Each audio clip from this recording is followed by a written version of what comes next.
Assalamu alaikum qarindoshlar. Bugun hamda deyishgan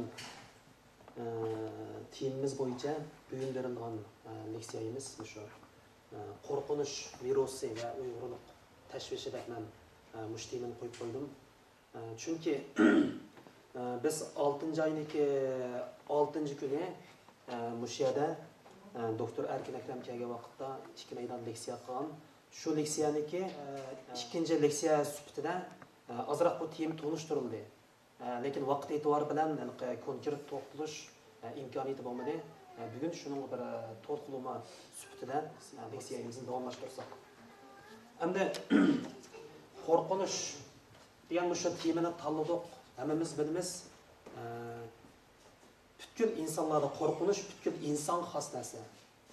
Ammo Uyg'ur bo'lish sifatimiz bilan biz nima uchun bugun bu yerda qo'rqinish haqida so'zlaymiz? Qo'rqinish haqida so'zlashga zalda nima ehtiyoj bor degan bir masala tug'ildi. Chunki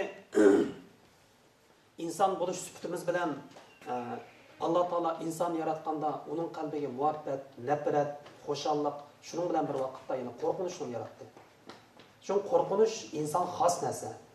Ammo bugungi dunyoda dünyadaki nurg'un millatlarniki yaşagan coğrafiyalik muhiti, cemiyet ahvoli, uningdan tarixi, duch kelgan masalaları o'xshamaganligi uchun ular duch kelgan qo'rqinish, ya'ni qo'rqinishni his qilish, uni qanday yengish, uningdan qo'rqinishning shu millatniki psixikasiga, madaniyatiga, turmush usuliga, o'y xayollariga solgan ta'siri o'xshashmaydi.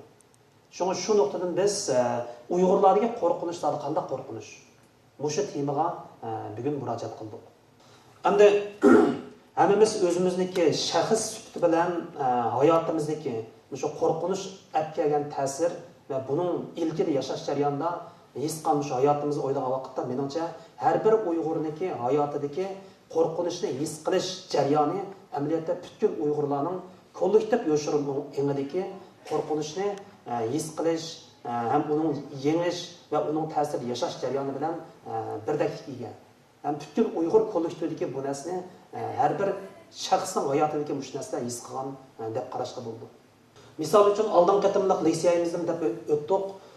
Biz Osiyoda, ya'ni bugun media deyilayotgan Jumhur Xalq Jumhuriyati yoki Xitoy Xalq Jumhuriyati territoriyasida yashab keldik. Bizning balliq mezgilimiz, yoshligimiz ko'p kishilarning shu joyda o'tdi.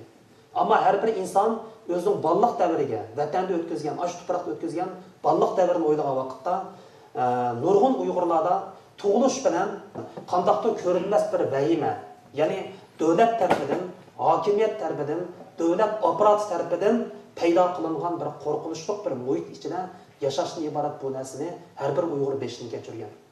Buni biz kechirdik. Bugun kunda bizning bolalarimiz kechirib o'tadi. Masalan, men o'tgan qatimliq leksiyamdan tilga oldim. 76-yili men 7 yoshli bir bola edim. Ko'chada o'ynab o'tib 9-oyning ichidagi bir mazgil, tuyuqsiz u chaqda hamma yezida insonlar bo'lsa, kanaylar bor, radioning kanaylari. U chaqda radiodan kelgan xabar ash kanay orqali yezlarda, bozorlarda shuni anglitdi.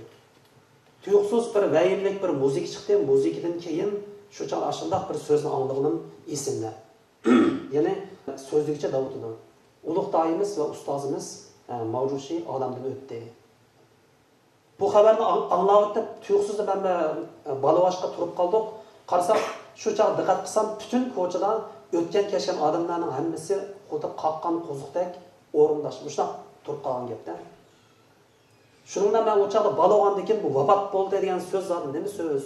Tushunmadim buni. O'tulda ketayotgan bir odamdan vafot bo'ldi degan nima gap desam og'zing yum deb boshqa gap qilindi. Hamma odam shu o'rinda qaqqan qo'ziqdek tatirib ketgan bir holatda. Shuning bilan men u yer birdan turib uy yugurib kirdim. Uy kelsam opam tomoq yeb o'tibdi. Shunda shu gapni dedimda, bu ulug'dayimiz Mavrushi vafot bo'ldi deydi. Bu nima gap desam, shu yerda opam o'sha dast turib qoldi. Og'zingni yum dedi-da shu yerda. U javob bergani unmadi. Demak, endi hamma inson o'ladi.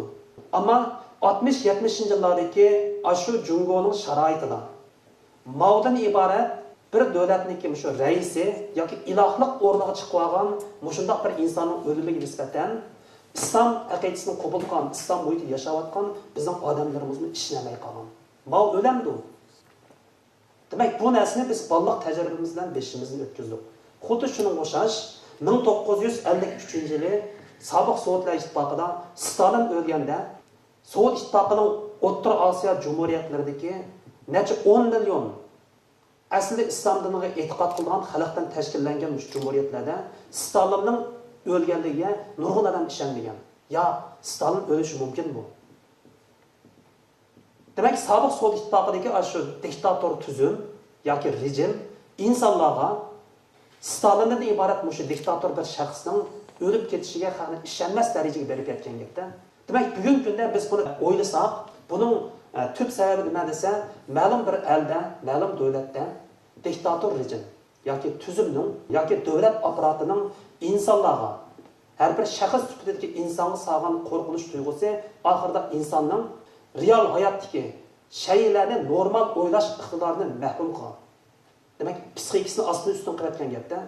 Shuning uchun bu qo'rqinishni biz mushu bir avlod his qilib yashadik. Bizning ota-bobolarimiz shu qo'rqinishning ichida yashagan. Uni lekin biz yashadik. Bolaligimizda ko'rgan shu qo'rqinish toki bugungi kunda mushu minutlarning o'zida bizning vujudimizda xuddi bir virusdek har vaqt bizni qiynab keladi. Bizni qo'rqitadi. Nurg'un qatam mushu virus bilan kurash qilamiz. Xuddi badanga zukam bo'lishning oldiga bir virus kirdi. Bu virusni yo'qotish uchun dori yeymiz bunga. Dori badanda elishini oxiri g'olib kelsa odam saqiydigan gap. Ammo Uyg'ur kirgan bu qo'rqinish virusi bu dori orqali saqayg'ili bo'lgan virus emas.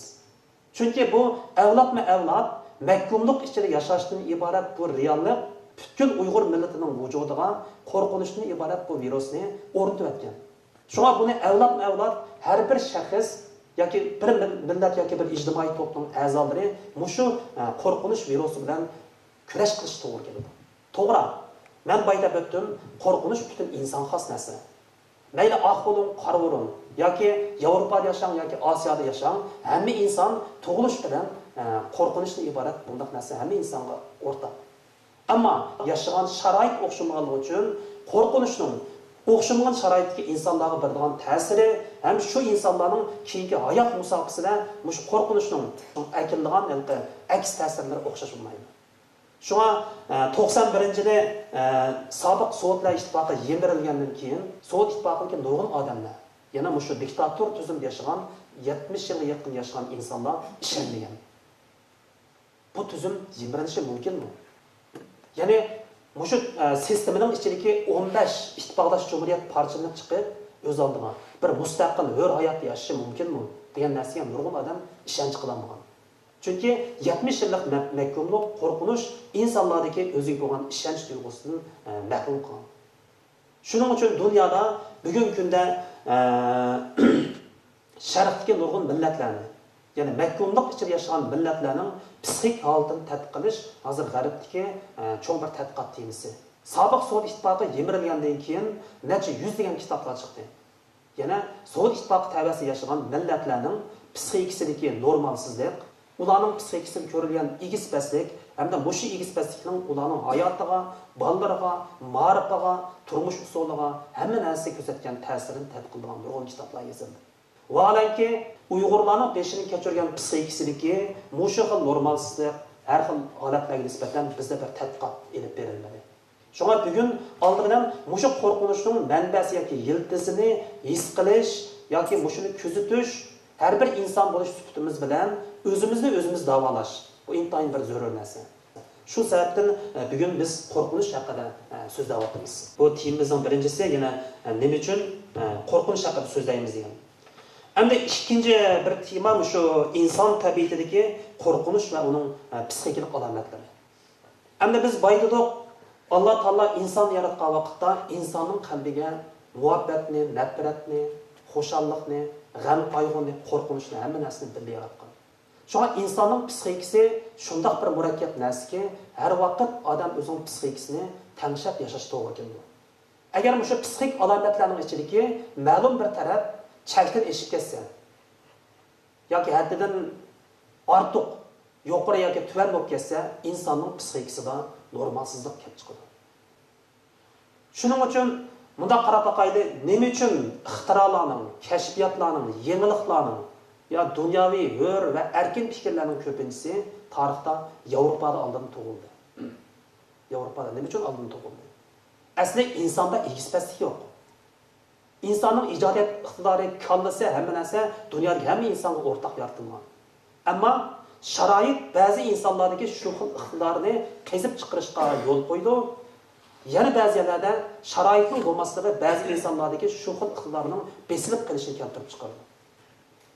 Shuning uchun Yevropaning sanoat inqilobidan keyin milliy davlatlashish yo'li qarab menishi, demokratiyaning, inson haqlarining nisbatan baldudoq ish qilishishi, insonning o'zining hur, erkin fikrlarini bevosita ayta olish bunday sharoitning baldur yetilmaganligi sababli Yevropada ixtirolar, kashfiyotlar, yangiliklar bu ideyalarni ko'proq balduroq o'tirib qo'yilgan.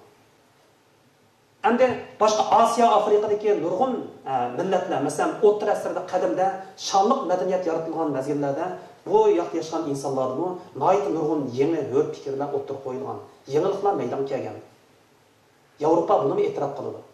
Ammo keyingi mazgillarga kelganda sharoitdagi, tarixdagi yoki sistemadagi masalalar sababli nurg'un millatlarda o'zining tafakkuridagi yangilikni qezib chiqarish imkoniyati bo'ldi. Shuning uchun Osiyo, Afrika va Latin Amerikadagi nurg'un millatlarning ma'lum darajada oqib qolishi sistemining sababidan bo'lgan ish. Shunga biz bugun qo'rqinish haqida so'zlayotgan vaqtda qo'rqinish butkul inson xos narsa. Ammo qo'rqinishni qanday his qilib, uni qanday tizginlash, unidan qanday g'olib kelish, uni qanday yengish har bir o'xshamagan davlatdagi, eldagi xalqlarning o'zining sharoiti bilan munosabatli. Shuning uchun biz bugun Uyg'urlarga to'xtalgan vaqtda Uyg'urlarmi dunyodagi barliq insonlarga o'xshashdan qo'rqinishni his qilib yashovchi xalqlarning biri. Ammo Uyg'urdagi qo'rqinish zot qanday bo'ladi? Bu masalani texnik ilgilanganda yechib chiqarish bu bizning bundan keyingi yashash jarayonimizda shaxs sifat bilan muhim, millat sifatimiz bilan muhim. Shundoq bir gap bor, inson qo'rqinishni his qilganda insonda nurg'un qo'rqinish tuyg'ulari bo'ldi. Masalan, kasal bo'lib qolishdan qo'rqinish, ishsiz qolishdan qo'rqinish, hayotda xavf yetishdan qo'rqinish, o'lib ketishdan qo'rqish. Bu shundoq turli tuman qo'rqinish tuyg'ulari bo'ldi. Ammo insonning qalbi bunda qo'rqinish tuyg'ulari bo'lgan bilan Alloh taolo insonga yana mushu qo'rqinishdan g'olib kelish yoki qo'rqinishni yengishdan iborat bundaq bir iqtidorni insonga baxshanlik qilgan. Shunga hozirgi mazgilda bunda qaraganda mayli vatan ichida bo'lsin yoki vatan sirtida bo'lsin, Uyg'urlarda qo'rqinishni his qilishdan iborat bundaq bir psixikaning ichida yashash ko'p bo'lsin-u, lekin qanday qilib undan g'olib kelish, qutulish texi bizda to'liq bir ish qashmagan jarayon deyishga bo'ladi. Shunga shundoq deyish kerak. İnson erkin hur fikrni qo'rqinishni yengan vujuddan chiqadi. Qo'rqinishga mahkum bo'lib qolgan qalbdan erkin hur fikr chiqolmaydi. Ijodiyat iqtidori texim bo'lmaydi. Shunga inson his qila oladigan qo'rqinishlarning ichida eng xatarligi hammadan o'ta inson qo'rqinishi soldig'ini menimcha insonning o'zining qalbidagi asoratning shu turmisiga bo'g'ilib qolish yoki undan qutulolmaslik. Bu insondagi qo'rqinishning eng og'iri. Chunki bu har bir insonni umr bo'yi qiynaydi. Agar undan qutulolmasangiz, sizning butkul vujudingiz, psixikangiz, mijoz xarakteringiz hamma narsaga ta'sir ko'rsatadi. Shuning uchun biz boydigandek inson uni his qilish bilan birga uni yengish uchun cho'qim yo'l izlash kerak. Chunki biz bilgandek inson emas, hatto butun jonliqning qo'rqinish tuyg'usi bor. Masalan, chumillarning yer tavrashdan ilgari egizpas bo'lib jiddiylashish harakatidagi. Masalan, yer tavrash yoki bir cho'ng vayin bo'lishdan ilgari ishtiloq havishib oldin ashuni his qila boshlasin. Chunki butun jonliqda bunda qo'rqinish tuyg'usi bor. Albatta, inson oliy darajada maxluq bo'lganligi uchun insonda texnik kuchli bunday narsa. Ammo insonning boshqa hayvonlarni besib tushirgan ortiqchilik nima desa, ashu xil vahimani, ashu xil qo'rqinishni his qilgan bilan shundan qutulishga inson yana o'zida iqtidori bor insonning. Gap bugun kunda Uyg'urlar duch kelayotgan shaklsiz holatdagi mush qo'rqinishni qanday qilib his qilib yengish masalasida bizda noyat cho'ng bir kriz bo'tib oldimizda. Endi 3-chi tema shu qo'rqinishning insoniyat tarixi qoldirgan vahimelik izlari deydigan bir kichik bir tema ajratgan. Ham bu temada dunyodan nurg'un misollarni keltirish mumkin. Masalan, mayli mush qadimda Yahudi dini yoki Xristian dini yoki Islom dini bo'lsin, mushu 3 dinning hammasida hammamiz bilamiz, Nuhning, yana to'pon balasi deydigan bir nima bor. Yana Nuh payg'ambarning insonlarni to'pon balasidan qutuldirganlik jarayoni. Buni hammamiz o'qigan kichigimizda. Endi mushu to'pon balasini o'ylab boqaylik. To'pon balasida butkul yer yuzidagi insonlarda gunoh, kafirlar ig'irlashganda, eng oxiri Alloh taolo yer yuziga butun to'ponni paydo qildi. To'ponni paydo qilib, butun yer yuzini kun qildi bir qator. Endi mushu to'pon balasini omon qolganlar faqat Nuh payg'ambar va u kemik birga olib chiqqan jonliqlar. Hayot qoldi.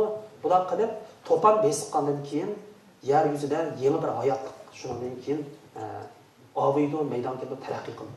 Demakchi o'g'limiz bugungi insonlar Nuhning kemisidan hayotlik qilib keyin ko'paygan, avg'an, taraqqiy qilgan insonlarning avlodlari sifatida yashayapmiz biz.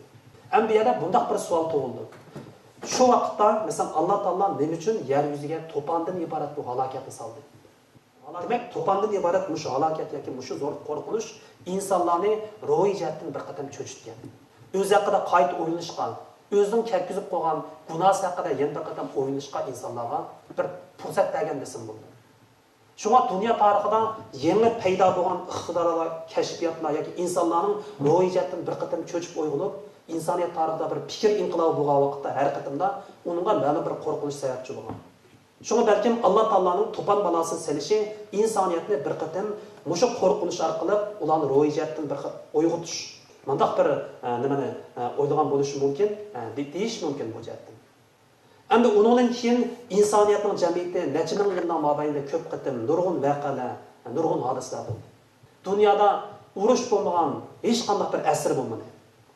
İnsanlar nurg'un qatam urushlarning, tabiiy ofatlarning, yo'qotishlarning qurboni bo'lib keldi. Masalan, shu faqat 20-asrga nazar tashlaydigan bo'lsak, 20-asrda insoniyatni halokatga yo'l olib qo'ygan ikki qatamliq dunyo urushi yuz berdi. Birinchi va ikkinchi dunyo urushi. Ikki qatamliq dunyo urushidan keyin dunyoda texnika, taraqqiyot, iqtidor, intayin, ixtirolar intayin tez rivojlandi. Shunga bu jarayonlarni olib kelganda insonlar amaliyotda har qatam mangu insoniyatning tarixi amaliyotda qo'rqinishni his qilish va qo'rqinishni yengish tarixi bo'lib kelganda bu insonning bir butkul insoniyat sifati bilan. Hamda shaxsiy bir inson kelsak, shaxsiy insonning hayoti amaliyotda shunday bir jarayonning bir qismi. Shuning uchun biz ta'kidlayotgan bu 3-temada qo'rqinishning insoniyat tarixiga qoldirgan vahimlik izlarini har bir davrda, har bir sharoitda, har bir jamiyat va har bir elda his qilgan bo'ldi. Demak, bu leksiyamizning 5-ligi qo'rqinish haqidagi qisqacha tushunchamiz. Endi leksiyaning asosiy qismi bo'lgan Uyg'urlarning kollektiv engidagi qo'rqinish va uning ifodalari. Bu masala endi bizning shu leksiyamizdagi asosli tema deyishga bo'ldi. Xo'sh, biz boya qo'rqinish haqida so'zladik. Balki endi so'zlaganlarimiz nazariya jihatdan biroz abstrakt bo'lib qolgan bo'lishi mumkin. Chunki qo'rqinishni agar mayli psixologiyaga, falsafaga solsangiz, bu texnik abstrakt insonning ruhiy, psixik alomati bilan birlashadigan narsa bo'lganligi uchun bu intayin qo'rqinish nima, murakkab bir hodisa. Ammo bir shaxs sifati bilan qo'rqinish degan vaqtda bir inson uni his qildi, tushunadi. Endi o'ylab boqaylik, bu yerda bunday savollar tug'iladi. Vatandan nurg'un Uyg'urlar bugun kunlikda muhojirat yashayapmiz. Muhojiratga Uyg'urlarning vatan sirtiga chiqishi hamda Yevropa, Amerikadagi demokratik ellarda yashashining bu yerga kelishining nurg'un oq ko'rinishi bor. Nurg'un insonlarimiz shu yerdagi yashash imkoniyatining bo'lmaganligi, hayotiga xavf-xatar yetganligi, vatanda yashayolmaganligi, chiqish yo'l topolmaganligi qatorliq turli sabablar bilan ular muhojiratga o'xshamagan davlatlarga kelib yerlashdi. Demak, bu yerda esa Uyg'urlarning o'zining ona tuprog'ini tashlab muhojiratga chiqib ketishi amaliyotda buning bir sababi shu yerdagi muhitdagi bir xil qo'rqinish. Muhit keltirib chiqargan imkonsizlik va bu imkonsizlik ichidagi ularning psixikasiga solgan bir xil qo'rqinish. Ya'ni xotirjam bo'lolmaslik o'zining yurtidan yana bir joyga muhojirat qilib chiqdi. Shuning uchun bizning bu yerda yashashimiz, kelishimizning o'zi qo'rqinishdan boshlangan. Chunki oldimiz qorong'u. vatanni tashlab chiqib, yana bir vatanda o'zining egiligini tiklash, mavjudligini kapolatga ega qilish, bola chaqalarini, kelajagini kapolatga ega qilish bu bir intayin qorong'u jarayon. Bu jarayonlarning har bir qadamiga qo'rqinish yondashgan bo'ldi. Demak, bu shuning uchun biz muhojiratga Uyg'urlarning psixik xarakteri yoki mijoz xarakteri ustida o'ylagan vaqtda hammamiz bugun qadar Uyg'urlarning psixikasini o'lchaydigan bir qilibni yasash intayin tez. Masalan, ularning psixikasini qanday qilib qilib o'lchaymiz? Chunki o'xshamagan davlatlar yashaydi. O'xshamagan millatlarning madaniyatining ta'siriga uchraydi. Ularning duch kelgan tajribalari ham beshni o'tkazgan kechirmishlari o'xshamaydi bir-birisiga. Shuning uchun dunyoning hamma joylariga chechilib ketgan, qumdek chechilib ketgan Uyg'urlarning xarakteri shu qadar murakkab. Shunga bugungi kunda birisi sizlardan Uyg'urning xarakteri nima degan vaqtda bunga bir javob berish intayin tez. Masalan, biz Shvetsiyada yashayapmiz. Ammo shvedlarning xarakteri haqida yuzlab kitoblar nashr qilindi. Har qanday bir shveddan so'rasangiz, shvedlarning xarakterini hech bo'lmaganda tuvandagi 2 yoki 3 nuqtadan tushuntirib beradi. Masalan, shvedning xarakteri qanday xarakter? Millat sifati bilan shved millatining xarakteri nima? degan vaqtda men o'zim shaxsan necha o'nlagan shvedlardan so'rab ko'rdim. Hammasining bergan javobi shvedlarniki. Birisi shvedning xarakteri, ya'ni undvika konflikt deymizmi? Ya'ni problemadan yoki masaladan yoki ziddiyatdan qaytish. Umumyüzlük deyilgani shvedlarning xarakterining bir tarafi bu jihatdan qildi. Demak, bu nima desa, hammasi faqat o'zining ishi puxta bo'lish, o'zining yo'lda menish, o'zi xohlamagan yoki o'zi bilan munosabatsiz ishdan qaytish yo'lni ravonlashtirish. Demak, shvedlarning tarixdan jarayonda, yashash jarayonida bugungi kunda shakllantirgan millatdagi bir xil xarakterning bir tarafi. Yana ba'zilar aytsa, shvedning xarakteri nima desa, shvedning xarakteri tabiat bilan bo'lgan birdaklik deb javob beradi. Yoki garmoniya deb qo'yamiz, garmonik birlik tabiat bilan. Chunki boshqa millatga o'xshagan holda shvedlarning yashash usulini qo'ysak, butun hamma odam o'rmonning ichida tabiat bilan birga yashaydi. Shved xalqi tabiat bilan birga yashaydi. Shunga har qanday so'rasang, tabiat bilan birdaklik shvedlarning birlik xarakteri. Bunday javob berdi Alloh. Shuning uchun hamda Uyg'urning milliy xarakteri, masalan, boshqa bir millat sizlar bilan aralashgan. Uyg'urning milliy xarakteri nima degan vaqtda biz bugungi kunda buningga o'lchamlik yoki qilib tushgan yoki ma'lum bir yakunlangan bir so'z bilan javob berish intayin qiyin. Shuning uchun insonning o'zining tashqi dunyoni tushunishi oson. Garchi o'zimiz kichik, hozirgi jismoniy jihatdan aytganda odamning badani cheklik narsa. Ammo tashqi dunyo cheksiz. Koinot cheksiz.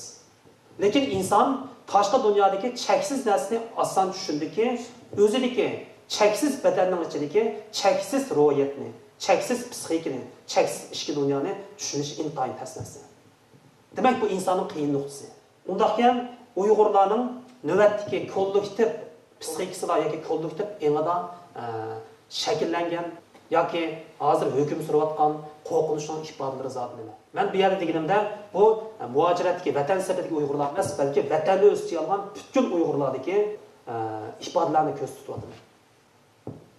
Men buningga birinchisi Uyg'urlarning shu psixik engidagi qo'rqinchning ifodasi sifatida birinchi narsa nima desam, ishonchning yo'qolishi deb mushu nuqtani qo'ydim.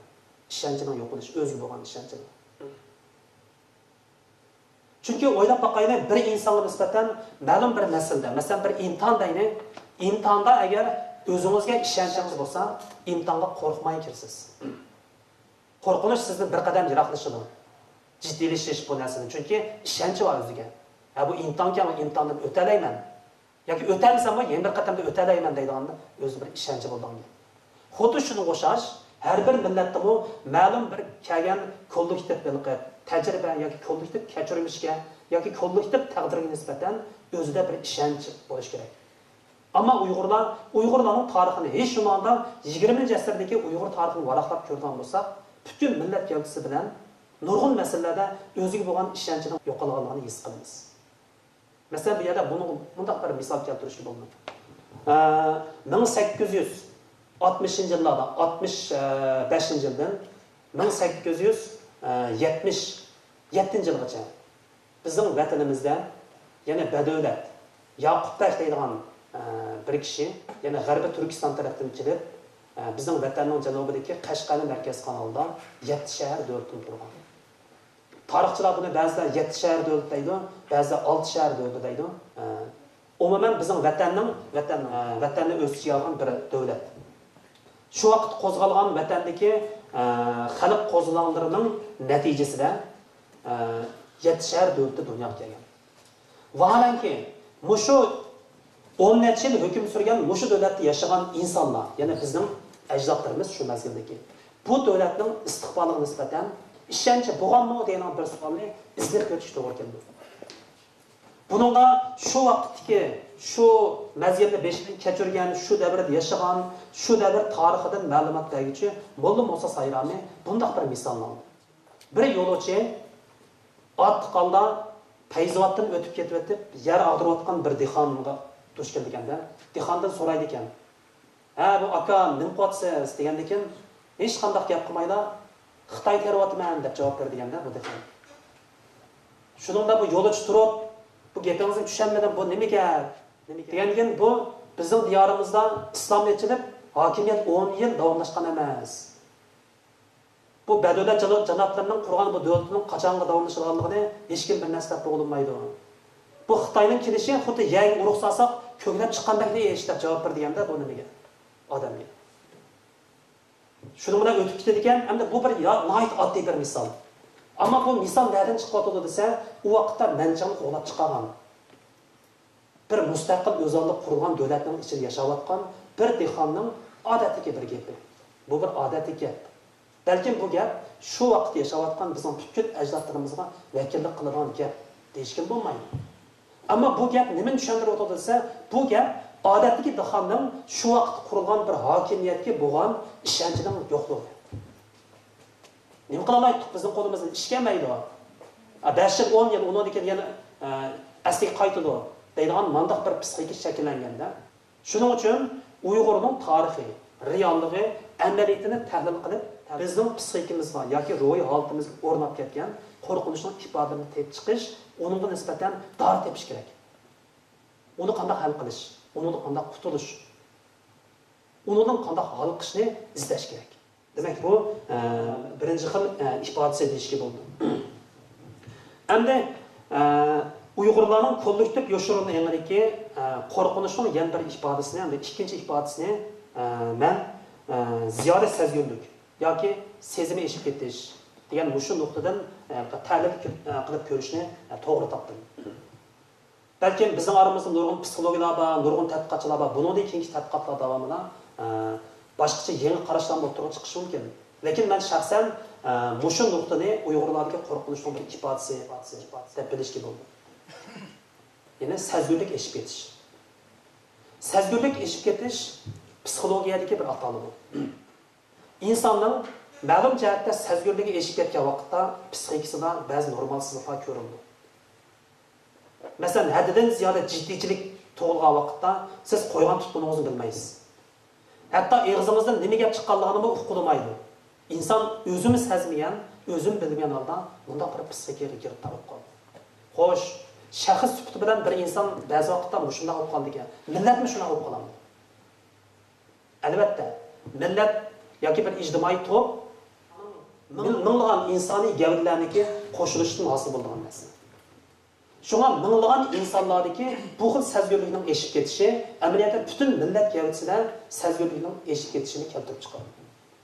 Hamda bu xil ahvol bizda bormi deganda bizda ko'rilgan ahvol emas. Dunyodagi hamma millatda o'zining o'xshagan tarixiy sharoitida shunday ahvolga duch kelgan ahvollar bor. Misol uchun buningga Manjolarning tarixidan bunday bir misolni keltirishni loyiq topdim. Hammamiz bilamiz 1616-yili shu hozirgi Xitoyning sharq shimoli yoki Dongbey deyotgan mush tarafdan Manjo deydigan bir millat tarix sanasiga kirib kelgan.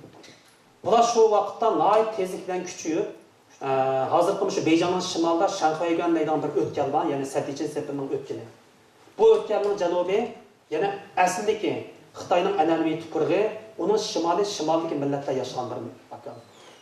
Bular nihoyat kuchayib, At qo'shin bilan o'sha Shanxuaygandan o'tib, Nay tezlikda Beyjingni oldi. Beyjing dedi bilan uzun o'tmay Manchang sulolasining qurilganligini jakalaydi.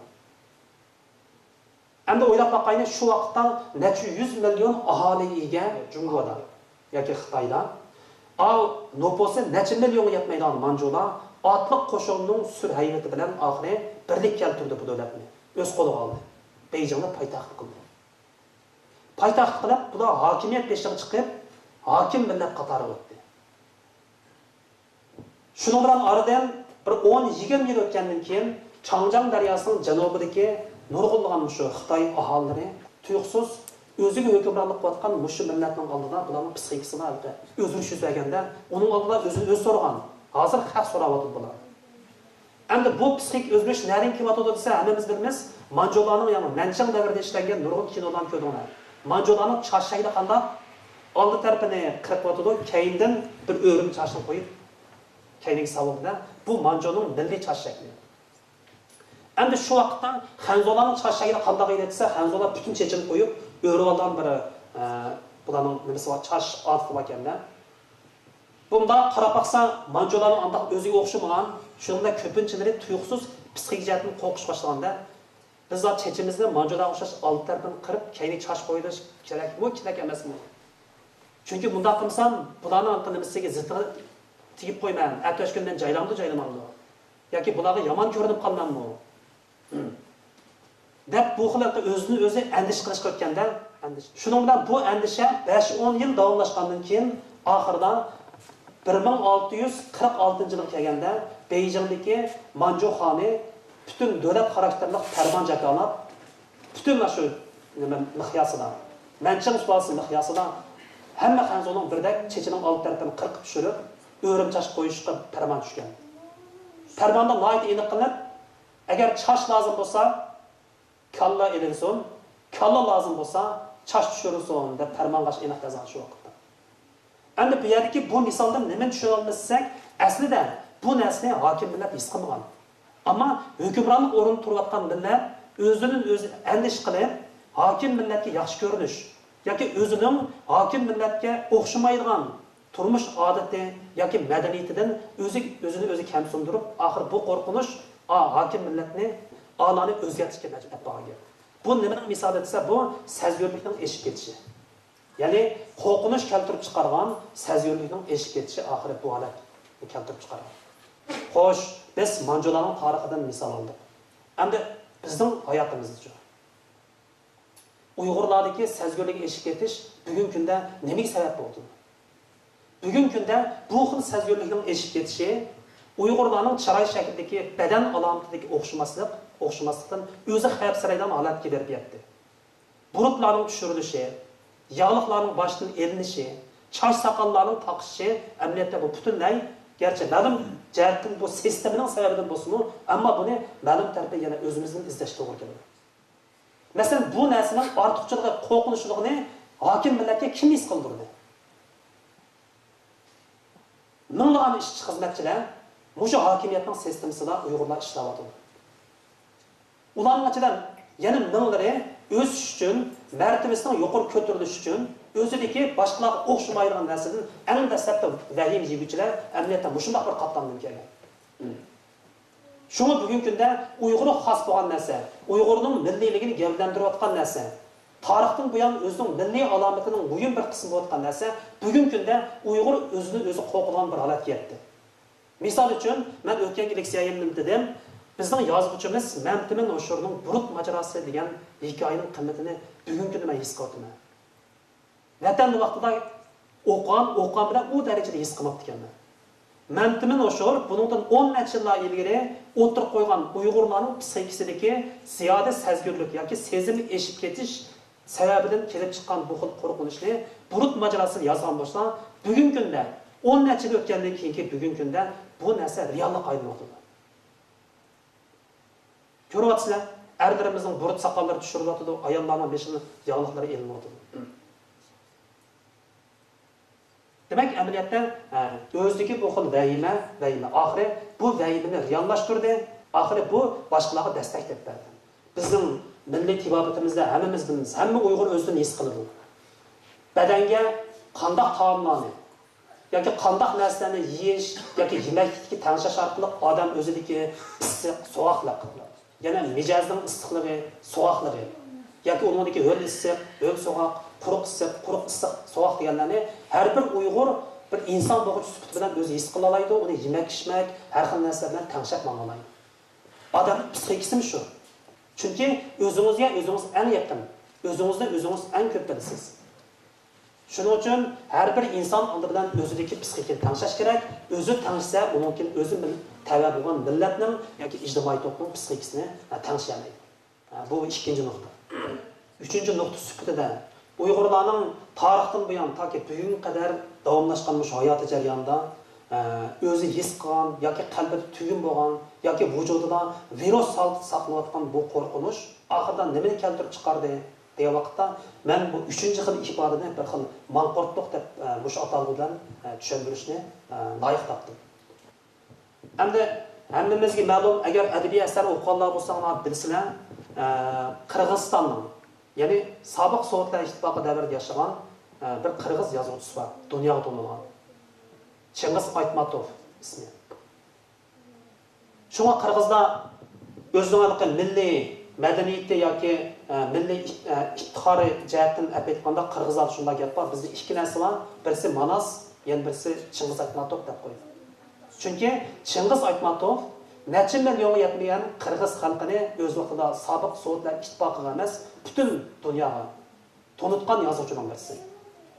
Asarlari 100 xildan ortiq tarjima qilingan, o'z vaqtida hatto Nobel mukofotiga, Nobel adabiyot mukofotiga ko'p qatim nomzodlik ko'rsatilgan bir yozuvchi. Endi bu manqurt degan so'zni eng dastlabda Chingiz Aytmatov o'zining Asardan uzoq bir kun degan bir roman orqali ayni davrdagi O'rta Osiyo xalqlarining, jumladan qirg'izlar duch kelayotgan milliy mavjudlik masalasiga o'sha manqurt hikoyasi orqali bir tamsilni o'tirib qo'ydi. Masalan, bunda nima deyildi desa, chunki biz bilamiz, Sovet ittifoqining 60-70 yillarga kelgan vaqtda o'z davrida cho'ng rostlashtirish, uningdagi madaniyat jihatda Ruslar bilan o'xshash qilish, kommunizm mafkurasini tengish qatorliq nurg'un Stalin davridagi, Xrushchev davridagi va keyingi Brejnev davridagi mushu voqealar O'rta Osiyo xalqlarida, jumladan qozoq, qirg'iz, o'zbek, uyg'ur va boshqa millatlarda o'zining milliy mavjudligi 70-80 yillarga kelganda bir masalaga aylangan. Bu millatlarning tili mavjud bo'lamdi yo'q. Milliy kimligi saqlanib qolamdi yo'q degan bir gumon shakllangan. Dal bu gumonni o'z davrida ogohlantirish sifatida asar orqali o'tirib qo'ygan kishi Chingiz Aytmatov. Masalan, shu romanda bular qirg'izlar duch kelayotgan mushu masalalar, O'rta Osiyo xalqlari duch kelayotgan mushu reallikni bunday bir rivoyat orqali asarda ishlatgan. Ya'ni qadimgi zamonda qirg'izlarni ko'p xonlik davlatlarni qurgan bir xalq. Qadimgi zamonda bu qirg'izlarning ichidan boshqa bir millatlar bilan urush qilib, masalan, Jurjan deydi. Mushu millatlar bilan bo'lgan urushda qirg'izlarning asarlari ola tutilgandan keyin qanday qildi ekan desa, yana birisi asarga tutilgandan keyin buni opiriblar, beshini ustur bilan pak-pakiz qirqib, 6-oyning issig'ida.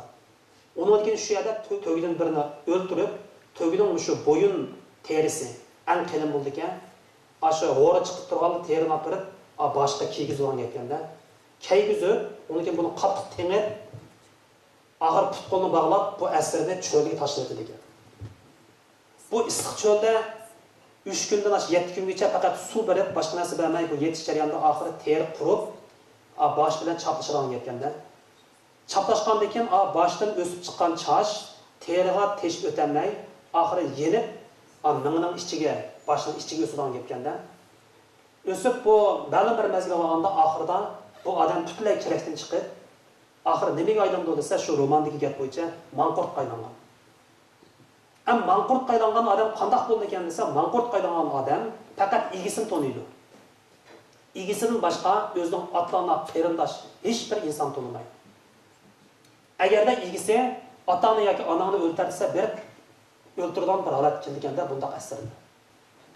Demak, tarixda O'rta Osiyo tarixida ko'rilgan mushu xil bir rivoyatni va romanga akirib, shu zamondagi, hozirgi zamondagi O'rta Osiyoning ahvoliga tatbiqlaydi bu romanda. Endi mening Uyg'urlarning kollektiv yoshurun engidagi qo'rqinish keltirib chiqargan ifodalarning biri sifatida bu manqurtlikni tilga olishim bu o'z vaqtida Qirg'izda ko'rgan hodisa emas. O'rta Osiyodagi millatlarni ko'rgan hodisa emas. Bugungi kunda Uyg'urlarning o'zida ko'rib o'tadi. Manqurtlik.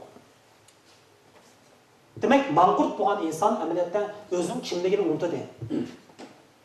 O'zining qandoq bir ijtimoiy to'pqa, qandoq bir millatga, qandoq bir e'tiqodga tabiiy ekanligini u allaqachon unutgan. Shuning uchun shunday bir holat kelish amaliyotda bu bugungi kunda Uyg'urlarning kollektiv emidagi qo'rqinish keltirib chiqargan virus tarafidan shakllanayotgan bir holat deyishga bo'ladi. Chunki nurg'un insonlarimiz garchi o'zing ko'nglida his qilsa-mu, ammo qo'rqinish sababidan hech qachonda o'zining shaxsiy ishig'mog'idagi kollektivning manfaati yoki ijtimoiy to'pning manfaati yoki millatining manfaati kelganda nurg'un insonlarimiz shuni ko'ydirdiki, o'zining manfaatidan voz kechmaydi. Shunday holat kelib bo'ldi nurg'un insonlarimiz. Demak, bu nima desa, manqurtlikning bir alomati yoki bugungi kundagi termin bo'yicha aytganda zamonaviy manqurtlik. Bu 3-chi xil ahvol. Endi 4-chi xil ahvolni, ya'ni o'tmishiga maftun bo'lib, bugundan tasalli tepish. Demak, bunimi bizdagi qo'rqinish tuyg'usi keltirib chiqargan bir xil psixik holat yoki Uyg'urlardagi deyishga bo'ladi. Endi biz buni qanday tushunamiz degan vaqtda, masalan, buni bunday deyish mumkin. Odam bola bo'lib tug'ilgan vaqtida hammamizning bolamiz bor. Bolalarning energiyasini bir xil cheksizlik his qilamiz. Masalan, atdigandan kashkicha o'ynaydi, tipirlaydi, sho'x qildi. Bu bolada hech yerish bo'lmaydi. Bu boladagi energiya nerdan kelyotdi? Energiya uning yangidan tug'ilganligi, a'zolarining sog'-sog'ligi, energiyasini har vaqt jo'shurib turganligi boladagi. Yosh davridaymiz, yosh davrida necha kunlar uxlamaymiz, shunday qilsak hech bir narsa ta'sir qilmaymiz. Ammo qiyragan sari, masalan 40 dan oshgan sari odam o'zini horg'in his qilish boshlaydi. Garchi tajribaga to'lgan bo'lsak-mu, ba'zi narsalarga hukm qilishda iqtidorimiz yosh vaqt qaraganda xeyli zo'r oshgan bo'lsa-mu, lekin badanimiz qiryapti. Endi mushu qarish jarayonida 70-80 yoshga kirgan bir holatni tasavvur qilib o'tmayman. Odam qirilib yetganda nimani bakrak o'ylaydi? Menimcha, odam qirilib yetganda shu kundagi ko'z oldidagi ish qaraganda o'tmishini bakrak o'ylaydi olib qoldi. Odam qirilib yetganda uningga birdan-bir berilgan tasalli faqat uning o'tmishini eslash. O'tmish orqali o'ziga tasalli topadi. Misol uchun, Zulm Qodirning Mag'dur ketganda degan hikoyasini balkim o'qiganlar hammalar o'rta maktabdan darsliklarida bor. Shunda Boqiy degan bir obraz bor. Qanday qildi desa, to'nirga nonni yoqib bo'lgandan keyin yezalashni qiladi, to'nirga putun sangiltib o'tirib, burungi zamonlarda hikoya aytish o'tadigan bir zamonlar bo'lgan. Dal shunga o'xshash o'sha Boqiy degan Mag'durdan ketgan bir odam to'nirga putun sangiltib qo'yib, bolalarga, yosh bolalarga o'zining o'tmishidagi go'zal hikoyalarni so'zlab berdi. Qanday muvaffaqiyatlashganligi, bahor degan qizni qanday yaxshi ko'rganligi, o'zining nimalarni qilganligi yoshlik davridagi ishlar. Ham bu yerdagi narsa nima desa, Mag'durdan ketgan Boqiy uchun hayotida birdan-bir tasalli uning o'tmishi. Xuddi shunga o'xshash bugungi kunda qo'rqinish Uyg'urlarni ruhiy jihatdan qirtibyapti. Qo'rqinish bizning yoshlarimizning vujudidagi ruhiy energiyani qirtibyapti. Shunga birisi 10 yillar oldida men vatanda vaqtimda bir chet eldan kelgan birisi shunday so'rgan. Janoblar u yerga borib biri bunda qarab, men hayronman deydi. Nima bo'ldi desam, bu butun Uyg'urlarda tasvirlab ba'gisiz bir xil parishonlik bor ekan bu millatning nimasida, ruhiy holati deydi. Bu chiroyli chiqibdi. Men bunda sinchilab qolsam Uyg'urlarning ichki-ichidan xo'shallanib, bunda bo'lgan bir kayfiyat yo'q ekan. Chunki vujudimizga xo'shallik chiroyli tepadichi odamniki. Ham odamning vujudidagi g'am qayg'u yana odamning chiroyli tepadigan gap. Demak, bir chatlarlikning Uyg'urlarni kuzatib degan bir gap shu vaqtda. Men o'sha e'lon qilmoqdaman, hozir o'ylab baqsam, rost. Vatanning ichida shundoq. Vatanning ichidagi besimdan qutulib, muhojiratda, demokratik ellarda erkin yashayotgan Uyg'urlarning chiroyi qarab beqoldi. Muhojiratdagi Uyg'urlarning ro'yxatini arablar bilan, turklar bilan va boshqa millatlar bilan silishtirib qarab beqoldi. Biz nima uchun shuncha parishon? Nima uchun shuncha g'amkin? Немішқа қошал боламаймыз? Біздің қошал боламасligimizning sababi zot nima? Demak, bu narsani hammasini o'ylab ko'rish kerak. Shuning uchun bir yerga yig'ilgan vaqtida chet ellik yoki muhojiratdagi Uyg'urlarning ko'pinchilari o'ziga qanday tasalli berdi bo'lsa, vatandagi kechirmishlari bilan o'ziga tasalli berdi. Cho'nglarimiz o'tgan kunlar orqali o'ziga tasalli berdi. Demak, butun bir millat gavdasi bilan bir millat faqat o'tgan kuni bilan o'ziga tasalli beradigan, bugunni o'ylamaydigan, kelgusiga nisbatan umid his qilmaydigan holat kelsa, u millatning kelajagidan umid bo'ladi. Shuning uchun tariximiz albatta parlaq saytlar bo'lgan tariximizda. Shuning bilan bir vaqtda bizni g'ash qilganimiz saytlar bo'lgan. Shunga bir millatning o'tmishni aslashi gunoh emas. O'tmishni aslaymiz, parlaq saytlarimizdan kuch olamiz, o'zimizni yangi kuch, quvvatga ega qilamiz. Ammo bir millatning o'tmishni aslashdan boshqa tasallisi qolsa, bu xatarlik. Albatta, bugun o'tmishning ustiga qurildi. Lekin o'tmishga nisbatan aytganda bugunimiz hammadan muhim. O'tmish o'tdi, o'tmishga mansub, bugun bizga mansub. Agar bugunga yoki kelgusiga nisbatan agar ishonch olmaydigan bo'lsa, bu millatning olg'a siljiydigan, o'zini energiyaga ega qiladigan manbasi qolmaydi. Shuning uchun hozirda Uyg'urlardagi bu xillikqa ro'yijatdan buni operatsiya qilsak, nurg'un xalqdagi bugun emas, balki o'tmish orqali o'ziga tasalli topadigan bunday bir holatni o'ylanish kerak. Bundan qanday qutulishning chorasini izlash kerak. Bu yana bir taraf. Endi yana bir nuqta qo'rqinish keltirib chiqargan bu xil psixik omil Uyg'urlarning vujudida o'z xiyoliga yoki xato tuyg'usiga ishlab qilishdek bunday bir holatni keltirgan psixik ifodamizda. O'z tuyg'usiga yoki xato sezimiga ishlab qilish. Odam nima uchun o'zining xato tuyg'usiga ishlab qoldi? Misol uchun bir shofirni misol olsak, agarda siz to'xtamasdan, dam olmasdan 2 kecha kunduz uxlamasdan boshlaydigan odam oxiri uningda bir xato tuyg'u paydo bo'ladi. Masalan, bunda xato tuyg'uni bizning yozuvchilarimizmi ba'zi asarlarda tasvirlagan.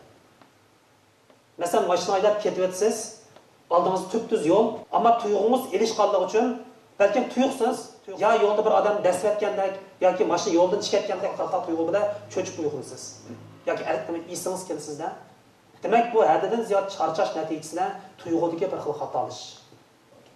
Endi xuddi shunga o'xshash bir millatning o'ylaydigan narsalari ko'payib ketsa, o'zidagi eng muhim narsani qo'yib, turmushdagi ushshaq-tushak yoki o'zi ko'rmagan shaklsiz bir vahimaning asoratiga tushib qolsa, bu millatda har vaqt xato tuyg'u paydo bo'ldi. Ham xato tuyg'uga ishinib qolish bo'ldi. Xo'p, bugungi shu kunda muhojirat yoki chet elda yashayotgan Uyg'urlarimizdan xato tuyg'u yoki xato tuyg'usiga ishinib qolgan holat bormi? Albatta, hammamiz yashayotimiz, har bir inson o'zidagi tuyg'usiga faqat o'zi javob bera oladi. Endi buning ichidagi yana bir taraf o'ziga emas, balki o'ziga o'xshab olishni izlash. O'ziga emas, balki o'ziga yoki boshqalarga o'xshab olishni istash. Demak, buning teginimi surishtirib kelsangiz, mayli psixik jihatdan bo'lsin yoki ro'yi jihatdagi omillardan bo'lsin, yoki qo'rqinish ilkida qolgan millat yoki boshqalarning qo'liga yoki mahkumlik ostida qolgan millatlarda umumyuzlik ko'riladigan bir hodisa. Misol uchun aytaylik. Vatanlik vaqtida yoki chet elda bo'lgan Uyg'urlarning ichida shu gapni aytib ko'p.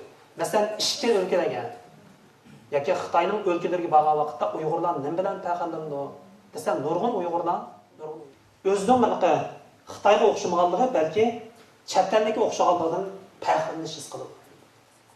Masalan, Beijing, Shanxayda yashayotgan nurg'un Uyg'urlar chet ellik siyohatga kirib olib, ular bilan hanzovchi gap qilmay, balki ingliz gap qilgandan keyin buni chet ellikligini bilgan amon, qarshi obyektni daral pozitsiyani o'zgartganda, uning shunday siniq sipoyi muomala qilib, hal olmaydigan ishlar hal bo'lib, mandaq bir ikki qatam tajribani o'tkazgandan keyin nurg'un Uyg'urda o'zining Uyg'urligi emas, balki chet ellikka o'xshaydigan tartibni izlaydigan bir xil kayfiyat bor Uyg'urlar.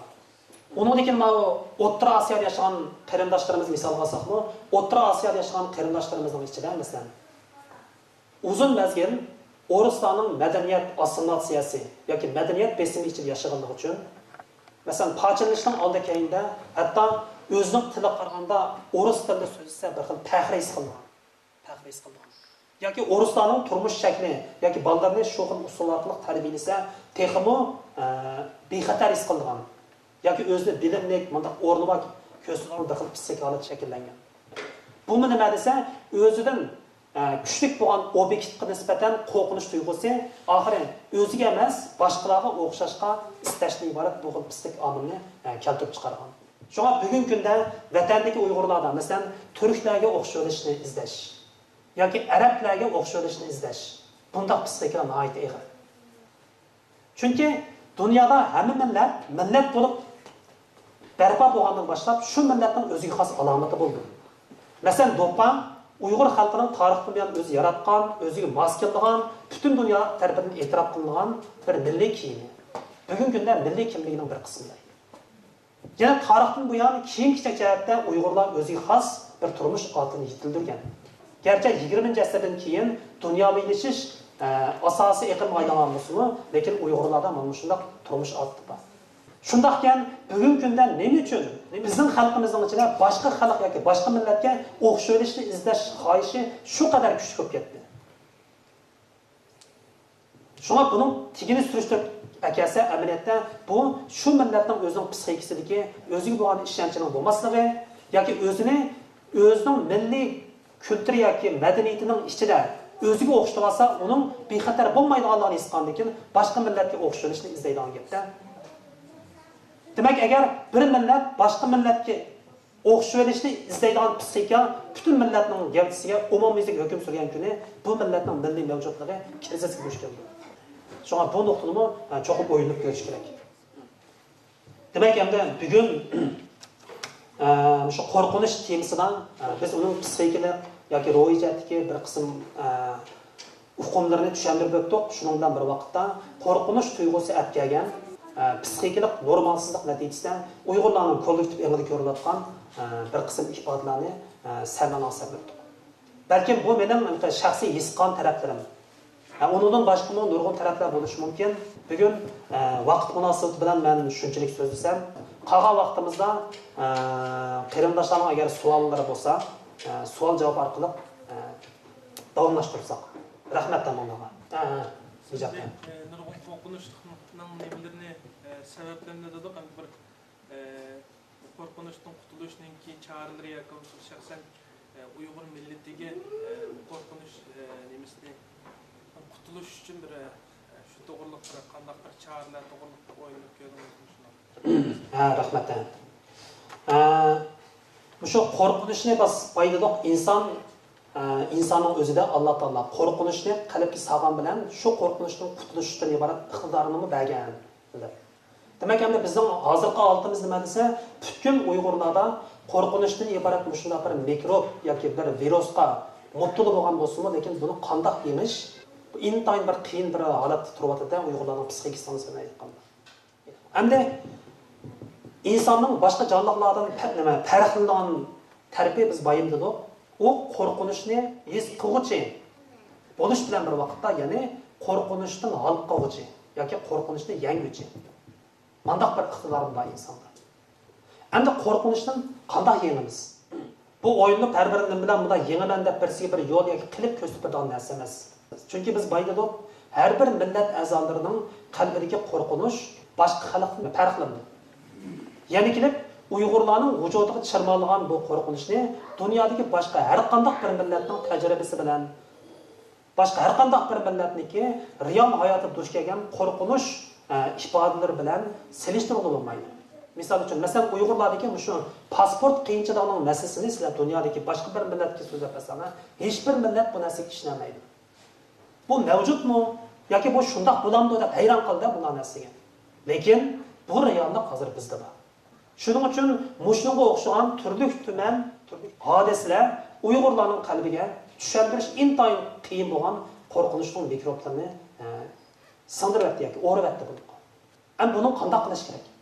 Shuning uchun men vatan ichidagi Uyg'urlarni desam, hech bo'lmasa shu Yevropa, Amerikada yashayotgan, demokratik ellarda yashayotgan yoki bu yerdagi har bir insonning qonun oldida barobar degan bunday bir sistemda yashayotgan insonlarning o'zini tarbiyalash, o'zidagi qo'rqinishdan olqish yoki normal bir psixik holatni yaratishga mumkinchilik bor deb qarayman. Endi buningki bir muhim taraf nima desa, hozir biz bayat yashayapmiz, bizning balchaqalarimiz cho'nglayotdi. Bir qism balchaqalarimiz vatanda tug'ilib kelgan bo'lsa, ammo yana bir qism balchaqalarimiz bu yerda tug'ildi. Endi bu bolalar bu yerga erkin dunyoda tug'ilish jarayonida bolalarimiz bilan bizning psixikamiz orasida farq bor. Ammo nurg'un oilalarda ota-onaning vujudida bo'lgan bu narsa har vaqt bolalarning bundaq qilsang bu bundaq xatarlik, bundaq qilsang undaq xatarlik degan narsa, ya'ni odam o'zining vujudidagi kasallikni albatta balsa yo'qtirdi. Shuning uchun qo'rqinishdan iborat bu virusni tozalashning o'zi o'zimizdan qutuldirish emas, amaliyotda balchaqalarimizni qutuldirish uchun intayin muhim. Shunga Qur'on Karimda bu shunday bir oyat bor. Ya'ni Allah shunday deydi, faqat mendan qo'rqinglar. Ammo bizning realligimizda Uyg'urlardagi qo'rqinish yoki nurg'un insonlarimizdagi qo'rqinish hozir uningdan emas, bir Allohni qo'yib bandadan qo'rqadigan bunday psixika bak cho'nqir avjagan yoki sinib ketgan. Shunga hech bo'lmasa Qur'on Karimda buni aniq Alloh taolo ko'rsatib berganda faqat Allohdan qo'rqamiz. Ammo uningdan boshqa qo'rqinishning hammasi vaqtliq. Uni yangida bo'ldi, ma'lum davr sharoit pishib ketilgan vaqtda uningdan qutulib bo'ldi. Endi buning uchun masalan har bir oilada, har bir insonda oldi bilan o'zining sirtidagi narsalarga qaragan vaqtda o'zining ichki qismida yoki ro'yitini ko'proq o'ylaydigan bir holatni shakllantirish kerak deydi. Chunki odamning o'zini tushunishi, o'zini davolashligi oldingi sharti. Masalan, men uchun qo'rqinish qilayotgan narsa zot nima? Oldi bilan men nimadan qo'rqyapman? Buni aniq anqirish kerak-da. Anqirgandan keyin bundan qutulishning yo'lini izlaydi. Shunga men bu vaqtda masalan qo'rqinish va qo'rqinishdan g'alqish to'g'ri kelganda bunda bir necha turlik nuqtalarni o'yladim. Birisi inson sifatimiz bilan har bir inson o'ziga bo'lgan tunishini kuchaytirish yoki o'zini bilish nimasini kuchaytirish kerak-da, o'zini tushunishni. Millat sifati bilan yoki ijtimoiy to'p sifati bilan shu millatni yoki ijtimoiy to'pni tushunishni ilgari surish kerak. Shunga o'zini yaxshi bilgan vaqtda, o'zining ojizligini to'nigan vaqtda bu o'zidagi ojizlikdan yoki vujudidagi ma'naviy tushkunliklardan qutulishning yo'lini topqili bo'ladi. Demak, bu yerda psixik jihatdan aytganda bu bir nuqta. Ikkinchisi ham ya'ni e'tiqod. To'g'ri, sog'lom bo'lgan e'tiqod orqali bu qo'rqinchni yangilay, uni g'olib kelgan bo'ladi. Chunki bizda Uyg'urlar millat kelgisi bilan islom e'tiqodiga e'tiqod qiladi. Masalan, Qur'on Karimda onun suyurlarida payg'ambarning hadislaridan tortib insonning qanday qilib o'zini tarbiyalashi yoki insonning vujudidagi turli tuman tashvish yoki bu xildagi nachar psixik holatlardan qutulishga intayin yaxshi oyatlar, intayin yaxshi bilimlar bor. Shunga agarda haqiqiy to'g'ri saf bo'lgan aqida e'tiqodni tiklaydigan bo'lsak, aqida e'tiqodning o'zi bir Qur'on, bu bizning psixikamizni davolashga albatta buni qudratli qiladi. Bu bir taraf. Yana birisi biz degan ishonch turg'izish. İşenç qandaq turg'izildi? İşenç insonning amaliyotda balliq davridan turg'izilgan bir narsa. Shunga kichigida qo'rqinishning ichida cho'ng bo'lgan yoki qattiq xorliqning ichida cho'ng bo'lgan bolalardan cho'ng bo'lsa psixik jihatdan normalsizlik bo'lgan, ularning yemiga chiqmaydigan yoki psixik kasal giriftor bo'lib qolgan ishlarni aytdi. Shunga bolalarimizga kichigidan tortib o'ziga bo'lgan ishonch turg'izish kerak. Bunu qo'rqinishni g'olib kelishligi bir usuli deyishga bo'ladi. Yana birisi, o'zimning o'yladim, tarixning o'zgaradiganligiga ishonish kerak. Nurg'un insonlarimiz borki, ko'z oldida o'zi muttalo bo'layotgan ochiq qismatlarni, ochiq reallikning o'zgaradiganligiga nisbatan hech qanday ishonch yo'q. Ammo tarixiy faktlar, tarixiy saboqlar shuni ko'rsatdiki, tarix har vaqt o'zgaradi. Sobiq Sovet ittifoqining yemirilganligi mushu davlatda yashagan hech bir insonning yodiga kelmagan. 500 yil 3 qit'aga hukm surgan Osmanlı sultonligining 1919-yilda yiqilganligini o'z vaqtida turklar tasavvur qilgan emas. Chingiz Xondek butun dunyoni bo'ysundirgan bir kishining imperiyasining keyingi o'zining bolalari davriga kelganda pochilib yer yuzini yo'q bo'lganligini Chingiz Xon o'zi o'ylab boqqan emas. Lekin tarix o'zgardi. Shunga tarixning, reallikning o'zgarganligi har qanday bir qismatning mangulik emasligi bo'lgan ishonchning turg'izilishi amniyatda insonning qalbidagi bir qo'rqinishga malham beradigan yana bir taraf deyishga bo'ladi. Eng oxirgi bir nuqta o'zimning tashabbusim yana psixik sog'lomlik barpo qilish. Psixik sog'lomlik. Psixik sog'lomlik nima deganda endi hammamiz mushal yashayapmiz, ammo hammamiz Uyg'urlar haqida gap bo'lganda hammasi Uyg'ur turib Uyg'urga nisbatan mudofaa temisolgan. Uyg'ur turib Uyg'urdan andish qilgan, qo'rqadigan. Masalan, shunday bir psixik va Uyg'urlarning ichida nurg'un insonlarimiz masalan ko'chaga chiqqandan keyin boshqa bir yerga borganda Uyg'urlarning uchrab qolishidan qo'rqadi. Xususan vatandan chiqqan qarindoshlarimiz sayat bu sababdan chet eldagi Uyg'urlarga uchrab qolishdan qo'rqadi. Chet ellarda muajirat yashayotgan Uyg'urlarimiz turli sabablar bilan o'zining qarindoshlaridan, o'zi bilan bir tilda so'zlaydigan, bir dinga e'tiqod qiladigan, bir xil madaniyatga mansub bo'lgan bu insonlarni qo'rqib yashaydigan shunday bir xil psixik shakllangan bizda. Shunga bu yerda mening deydiganim qachonki Uyg'urlarning o'z-o'zidan qo'rqib solgan mudofaa temi o'rilgan kuni biz bir-birimizni cheksiz muhabbat bilan quchoqlay olamiz.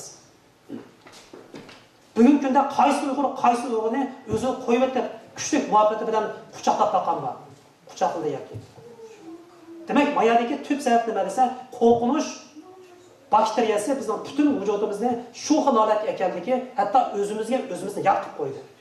Shunga Uyg'urni ko'z qo'rqadigan, boshqa millatning oldida o'zini bexatar his qiladigan bir holat, bir millatning ojizligi, bir millatning xatarlik nuqtasidir. Shunga bu savol haqida men mushuklik to'xtalay. Rahmat.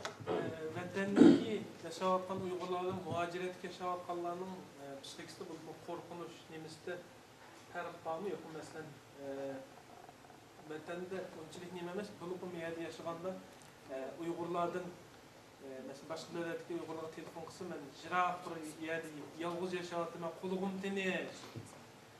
Nayt xotirjam yashayapman, nayt men baxtlik deydigan gaplarni olib mesela. Bu bir qandaylik buni vatanda unda jiq surat qilib olmaydimi? Bu ma yaxshi savol bo'ldi. Biz boy degan savol bilan munosabatli savol. Biz boy degandek xuddi mayaga chiqqan, o'zi bilan o'xshash qismatga bo'lgan qarindoshlari yoki millatdoshlari o'ziga qo'rqinish tuyulganligi uchun shunga Uyg'ur yo'q yerda jiroqda qancha yot insonlarning orasida yashasa o'zini shuncha bexatar his qiladigan, o'zi bilan dindosh odam bilan aloqalashgandan keyin o'zining bexatarlik temi bo'sib ketadigan bundoq bir holat hozir shu muajiratdagi Uyg'urlarning ichida xali ko'p surgan. Ammo endi boyaqa Nijot o'zi takrorlab o'tdi, to'g'ri. Vatandagi mushu xil holatda biz qaraydigan bo'lsak, vatandagi xalqimizning, bu yoshlarimizning qilayotgan nurg'un ishlari, masalan, to'g'rilarda, bular qilayotgan ishlar qarab, bu yerda biz mushal erkin bir dunyoda yashab, biz hech qanday bir ish qilmay o'tibmiz.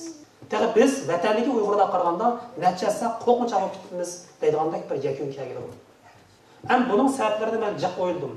Jiq o'ylash jarayonida bunday narsa bo'ldi ekanda, bir millat yoki bir xalq garchi u vatan o'zining qo'lida bo'lsa-mu, shu tuproqni dastlab turgan vaqtda uning shu insonlarga beradigan xotirjamlik tuyg'usi boshqacha bo'ldi ekan. Chunki shu vatanda, garchi shu vataningizni siz qo'lingizda tutib turadigan bo'lsangiz-mu, ot tuproqqa tasganligingiz uchun, ma tuproq mening, ma tuproqqa ota-bobomning qani to'kilgan, shu tuproqda men o'sib cho'ng bo'ldim. Bu mening deydigan narsa bo'lganligi uchun bu insonda ajoyib bir xil qilindaymiz. Bir xil xotirjamlik, bir xil tuyuq iroda bunday narsa baxsh etadi ekan. Endi bugun muajiratga Uyg'urlar ashu tonish tuproqdan ayrilib ketdi. Garchi chet ellardagi nurg'un ellarda vatan tutib, uy, bola chaqaloq bo'lib, bolalar cho'ng bo'lib yashayotgan bo'lsa-mu, mening qarashimcha chet ellardagi Uyg'urlar hech qachon ashu o'zlari yashayotgan tuproqni vatannikiga o'xshash holatda his qilib boqmadi. Chunki hamon boshqalarning tuprog'ida yashayapman. Garchi jismi bu tuproqni daslayotgan bo'lsa-mu, ro'yi yana vatanda aylanib yuryapti hozir. Shunga bu tuproqni yo'qotish, tuproqni tark etish, tuproqdan ayrilib ketish degan insonning psixikasini ajoyib o'zgarishini keltirgan narsa ekan. Şuna vatandagi Uyg'urlar bilan muhojiratdagi Uyg'urlarning psixikasidagi mushu farqlarni selishtirgan vaqtda men mushu tuproq nuqtasidan o'ylandim. Balki buning boshqa sabablari bo'lishi mumkin.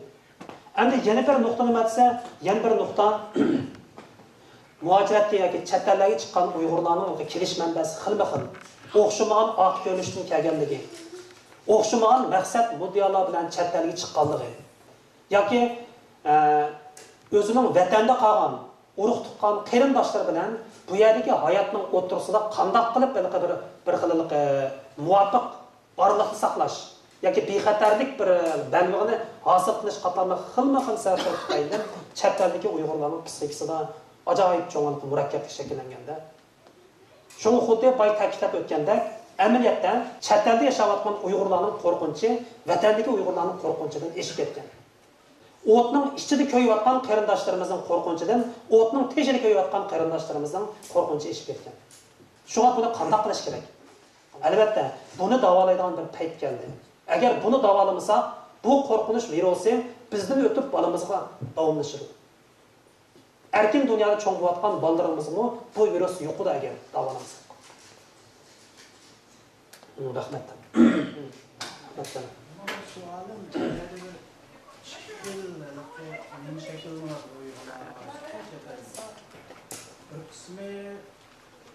Uyg'urlar bayağı bir Uyg'urlarla beraber yaşsa, devamlı uzakta olsun.